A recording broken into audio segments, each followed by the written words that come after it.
Bom, vamos começar então. Quem já tá aí? A Vânia, que legal, já tá aí. Então, compartilha, tá bom? Com quem... A Malca, seja bem-vinda. Vamos compartilhar o link com o pessoal, para todo mundo já tá aí. Ó, meu irmão Léo, tudo bem? A gente vai falar um pouquinho sobre as leis de Pêssar, que a gente está estudando, que é a chamada, né, traduzida Páscoa judaica, mas não é bem assim, que é um momento que a gente diminui a quantidade de fermento em casa, né, conforme foi ensinado na Torá, né, na Bíblia. E é um momento super interessante, como a gente já explicou em outros vídeos, porque nesse momento, né, que a gente está falando de saúde, mas que a gente está precisando tantas notícias difíceis, né, mas a gente está precisando realmente focar agora em alegria, em vida, e qual é a vontade realmente do Criador dos céus e da terra nesse momento, né?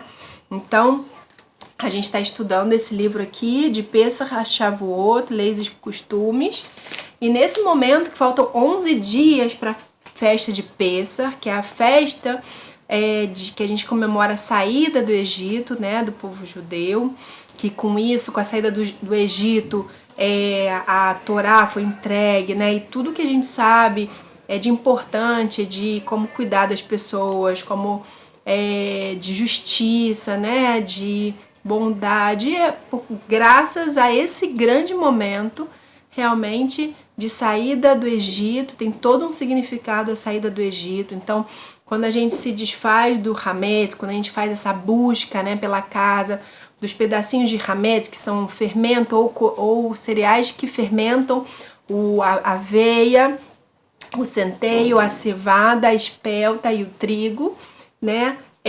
A gente também tá fazendo essa busca dentro da gente também. Tudo que a gente faz do lado de fora reflete também do lado de dentro da nossa vida, né? Então a gente tá buscando também o que tá demais na nossa vida, né? Hoje em dia se fala tanto de minimalismo, de reduzir, né? Descarte consciente, a gente ter realmente só o básico, aquilo que realmente a gente precisa, né? Então, nesse momento que a gente faz essa busca, né, do hametz em casa, a gente também está refletindo sobre isso, né? O que está demais na nossa vida, onde que o hametz está se acumulando com muita facilidade, como é que pode que num espaço, né, fica vários pozinhos de pão que a gente esquece, porque quando começa a acumular hametz num espaço, ou então biscoitos que ficaram esquecidos, a gente começa a buscar e ver assim, olha, ficou biscoito esquecido nesse lugar, quer dizer, na verdade está mostrando uma abundância que não está sendo utilizada. O ser humano tem uma tendência muito forte de reclamar da sua própria condição, não é mesmo? De estar sempre achando que, eu sou pobre, não tenho o que eu quero, não tenho o que eu preciso. E na verdade, o rico é aquele que é feliz com a sua própria parte, né? Com aquilo que ele tem. E quando a gente faz essa busca, né, do fermento, do hametz, vai limpando a casa e vê cada pedaço, e a gente vai fazer uma renovação na cozinha, né, limpando realmente tudo, e a cozinha se transforma numa segunda cozinha, né? A gente vê que quantas coisas que a gente tem, quantas coisas que a gente desperdiça, que a gente, na verdade, tem uma abundância muito grande e muitas vezes a gente não sabe dar valor àquilo, né? Usar realmente com a medida, né? Então é o momento da gente refletir sobre isso. Nesse momento, né, a Pêssar desse ano está sendo junto com essa grande questão aí do coronavírus, que está fazendo com que o mundo todo se repense, né? Tantos aeroportos parados, portos parados, né? Vários grandes centros urbanos vazios, né? E isso tudo faz a gente pensar sobre qual é a vida realmente, qual é o sentido da nossa vida, né? Agora a gente em casa, junto com o nosso cônjuge, com nossos filhos, isso traz muito mais à tona qual é o sentido realmente da vida. E é isso que caracteriza a reflexão da saída do Egito, da saída de Mitzrayim. A gente sair do nosso Mitzrayim, sair do nosso Egito, daquilo que prende, né? Seja a busca incessante pelo sustento, né? Só pensando no sustento, ou a vida incessante pela honra, pela glória, né? essas preocupações que na verdade não têm um fundamento verdadeiro para nossa vida significativa. E nesse momento de busca pelo Hametz e preparo para Pessach, a gente tem esse exercício de pensar sobre isso e reconstruir isso, tá bom? Tá, foi só uma introdução, toda vez a gente tá falando sobre isso, faz mais uma introdução, porque isso é bom pra gente se animar também, esse estudo da Hassidut, trazer o ânimo, a alegria, a luz para as coisas que a gente faz, no sentido de que sempre lembrando, que eu sempre falo, quem criou todas as coisas, quem no princípio de tudo, não existia nada, antes de tudo ser criado, antes de tudo mesmo, o Criador pensou e planejou todas as coisas, né? Esse mundo lindo, maravilhoso, ele não foi feito ao acaso, ele não foi feito uma bobagem, um erro, uma coisa né, à toa, mas ele foi feito planejadamente, e ele planejou de maneira bondosa, misericordiosa, organizada, né, tudo isso. Então, se a gente se coloca dentro do planejamento dele, dentro do querer dele, então tudo faz sentido na nossa vida, né? Não é o nosso querer, não é o como porque eu quero, durmo porque eu quero, eu caso porque eu quero, tenho filho porque eu quero, mas porque ele planejou e fez tudo isso. Então, já que ele planejou e fez tudo isso, ele vai me dar a parnassá, ele vai me dar a saúde, ele vai me dar o marido, a esposa, os filhos, os móveis, tudo que eu preciso, porque é ele que quer que eu faça tudo isso, né? Então, ter essa certeza a cada dia é muito importante, e esse exercício de Pessach é um exercício que ajuda muito a gente a crescer em emuná, tá bom? Então, vamos lá. Agora a gente vai falar sobre a venda do Hametz. A gente já falou sobre como cacherizar, sobre como separar o que é Hametz, o que não é, tá bom? Quem não assistiu às outras aulas, assiste lá no YouTube, eu já coloquei lá o que estava aqui no Instagram, porque saiu ao vivo, né?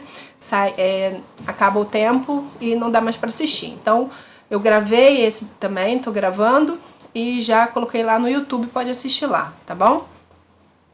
E quem quer participar também do grupo Com Toda a Força para Pessach, se inscreve lá no site, tá bom? A gente já começou com mensagens motivacionais, compartilhando realmente esse momento, a gente fazer juntas esse momento de organização para Pessach.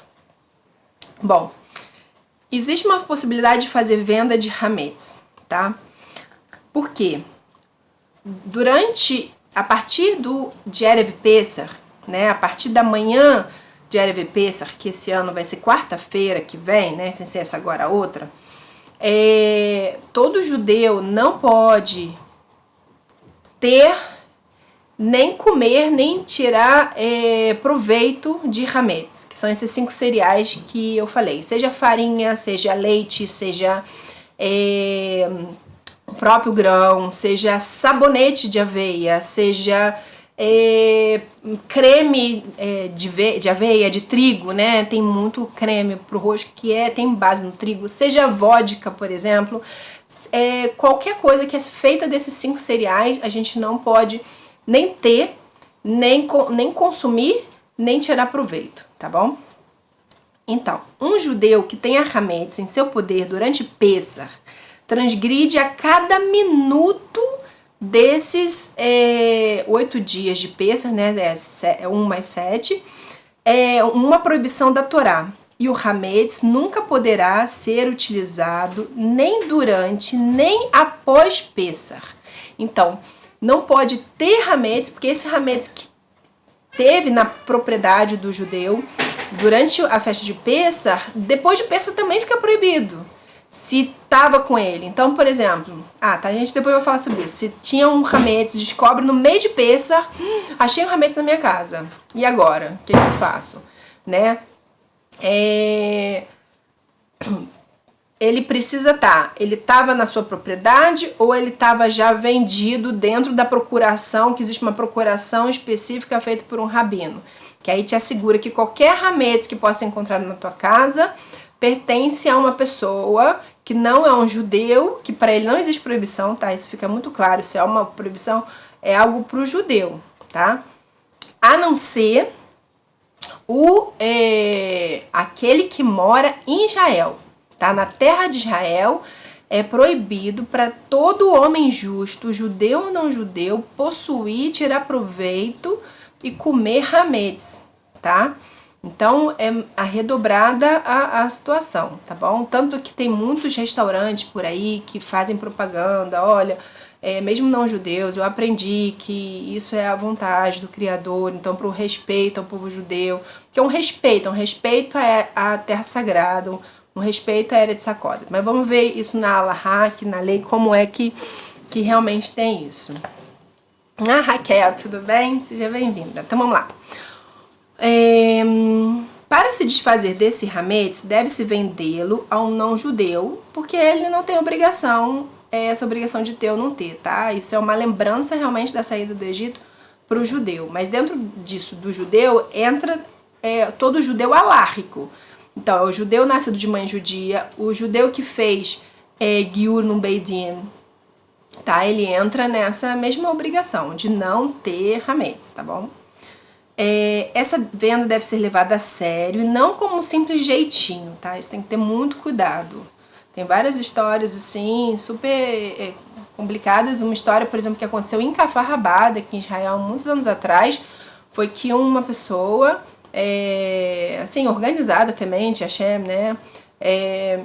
Achou que, como ele já sabia bastante Alahá, que ele podia ele mesmo fazer essa venda do hametz. Ele fez a venda do hametz para alguns árabes que viviam nas proximidades.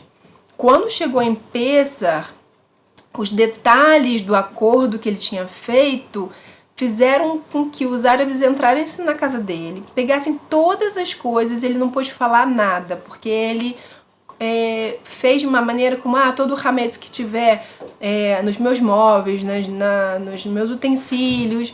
E aí, realmente, ele fez de uma maneira que permitiu que aquelas pessoas entrassem na casa dele e roubassem as coisas dele, né? E não era roubo, porque realmente ele tinha concedido tudo aquilo assinado realmente em cartório para aquelas pessoas. Então, por isso que tem que ter muita atenção, realmente. O melhor é não ter hametz em casa.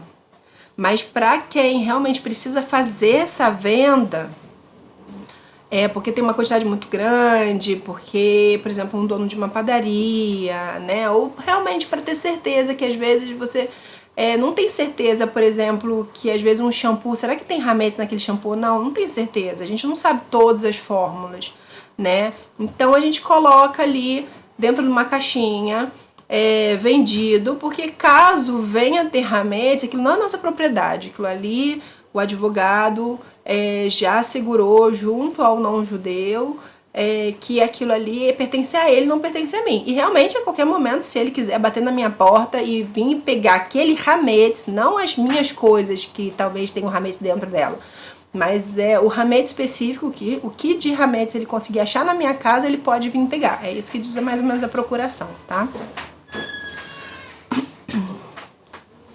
Há muitos detalhes na forma de como vender o hametz. Por isso, esta venda deve ser efetuada por um rabino conhecedor de leis. Cada um deve assinar uma procuração antes de Pessah e entregar a um rabino a tempo de vender o hametz ao não-judeu. Então não adianta também entregar a procuração do hametz para o rabino em cima da hora que ele não consegue fazer essa venda, tá? Precisa ser com uma certa antecedência para que ele possa realmente fazer essa venda. Quer ver um? Quer ver um? Nani, quer ver um? O prazo máximo de venda é a véspera de Pessah, próximo às 10 horas, tá? Então, na véspera de Pessah, no dia antes de Pessah, perto das 10 horas, é o prazo máximo para fazer essa venda. O hametz vendido, bem como todos os utensílios de hametz não cacherizados para Pessah, devem ser fechados num quarto ou armário separado e a chave guardada para não serem usados durante Pessah. Antes de selados, os utensílios de hametz devem ser limpos e bem raspados para que não tenham sujeira de hametz à vista. Isso é maçã, né? Tá? Isso, na verdade, deve ser tudo bem limpo, tá? Antes de selar, os utensílios de hametz devem ser limpos e bem raspados para que não tenham sujeira de hametz à vista, porque não pode ver hametz também. Isso é uma proibição também. Então, a gente não pode ver hametz, tá? Se o hametz ficar num armário ou freezer a ser usado em Pessach, deve ser coberto e selado num canto. Você que é chato. Caso o hametz esteja num quarto ou sala que será usado em Pessach, deve ser colocado atrás do anteparo de pelo menos 80 centímetros. Se isso não for possível, deve guardá-lo em armário trancado. Tá? Então, se for algo que precisa ficar num armário, né, ou no freezer, que vai ser usado em Pessach, isso é super complicado. Isso é para quem deve se evitar, mas se a pessoa realmente não tiver jeito, ele deve ser coberto, né, ou botar numa caixa não translúcida, né, opaca, tá, ou envolvida em alumínio também. Já aconteceu uma vez a gente fazer uma coisa assim que tinha que ficar num freezer, alguma coisa que não era kasher lepessa, não era um hametz verdadeiramente, mas era algo não kasher lepessa, assim, não tinha selo, então por uma segurança, né, um rigor, a gente fez assim e a gente colocou numa caixa e cobriu com alumínio, porque não pode ver aquilo, tá? Nossos sábios instituíram que na noite da véspera de Pessach, ou seja, na noite anterior ao Seder, logo ao anoitecer, seja feita uma vistoria básica por toda a casa para verificar se não sobrou nenhum hametz. Agora a gente vai começar a falar sobre a vistoria do hametz. Quando a véspera de Pessach cair no Shabat, a vistoria deve ser feita num dia antes, ou seja, na quinta-feira à noite. Não é o caso desse ano, tá? No caso desse ano vai ser na terça-feira, sem ser essa agora a outra, à noite. Antes dessa vistoria, a casa deve estar completamente limpa de todo o hametz. Na verdade, ela tem que estar pronta já. Então, por isso ele fala que o Rabino fala, nas semanas anteriores à Pessach, todos os cantos da casa devem ser devidamente limpos e preparados. No dia anterior da vistoria, a casa deve ser toda varrida, inclusive debaixo dos móveis, para facilitar a procura. E é costume também limpar e aspirar bem as cadeiras, sofás, tapetes em todos os cantos para retirar resíduos de hametz que provavelmente se encontrariam lá, tá? Então se faz realmente uma grande faxina, realmente, antes dessa noite da vistoria do hametz. Meia hora antes do anoitecer desse dia, não se deve comer, dormir, estudar ou se entreter, né, assistir, se divertir, alguma coisa, com qualquer coisa que não seja ligado com esse momento da vistoria do hametz. Se a pessoa vai fazer a reza da noite, né, o mariv, o arvit, todos os dias em casa, deve fazê-lo após a vistoria, né, a não ser no caso que ele vai fazer na sinagoga. Então o arvit é rezado logo após o anoitecer para que as pessoas possam ir para casa e começar imediatamente a procura. Quem sempre costuma rezar arvit na sinagoga, né, a reza da noite, nesse dia não puder ir, deve rezar antes da procura para não se esquecer posteriormente. Isso é mais especificamente para os homens, a não ser que seja yortzeit, do seu pai, né, algum dia realmente que você tem que ir para a sinagoga, não tem jeito, aí você segue essa regra, tá bom? Relê aqui. Mas, no caso, a maioria das mulheres não costumam já, normalmente, fazer a reza do marido na sinagoga, reza da noite na sinagoga. E nesse dia, especificamente, a mulher é super importante.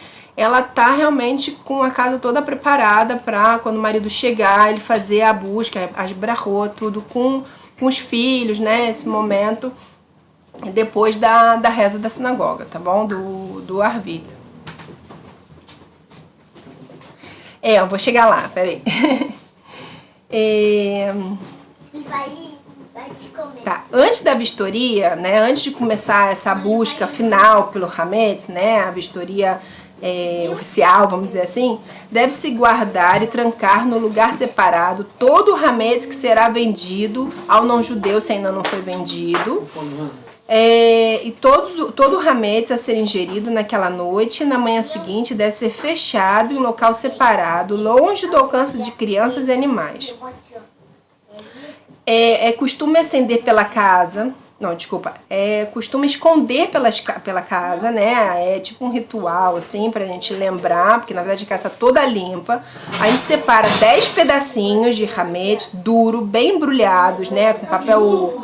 Com papel laminado, papel PVC, né? Filme PVC. Espalhar 10 pedacinhos pela casa. Bem embrulhadinho para que eles não se esfarelem, tá? Pouco antes da vistoria, para que a família possa procurar e aí não se faça a brahá nem a procura em vão, tá? A casa tá toda limpa e só esses 10 pedacinhos espalhados pela casa para que se faça a brahá e a procura. Tem um significado mais elaborado sobre esses 10 pedaços, mas não vou entrar aqui, tá bom? Vamos só terminar esse trecho. A vistoria deve ser feita em todos os locais da casa onde possa ser encontrado hametz, mesmo que raramente tenha hametz, todos os locais da casa devem se procurar, tá? Seja banheiro, seja quarto, lugares que nem levam hametz, mesmo assim deve-se fazer essa procura nesse dia especificamente.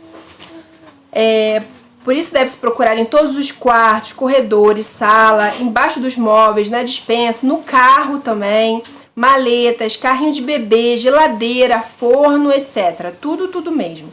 Deve ser procurado em todos os cantos onde a mão alcança. A vistoria deve ser feita também nas lojas que a pessoa é proprietária, tá? Nas fábricas, escritórios, tá? Consultório, casa de praia, casa de veraneio, casa de montanha, tudo que é sua propriedade, essa busca tem que ser feita. Se há empregados não judeus que lá irão comer hametz durante Pessa, então essa propriedade deve ser alugado um quarto para esse fim durante a festa, tá? Deve ser alugado direitinho, é melhor consultar um rabino para saber direitinho como fazer isso. Na sinagoga é dever do shamash, né? A pessoa responsável fazer a vistoria por lá, tá bom? Então é isso, a gente terminou agora essa parte, tá bom? Esse livro aqui é super importante, de Pessa Shavuot, Leis e Costumes do Rabino Shamayend.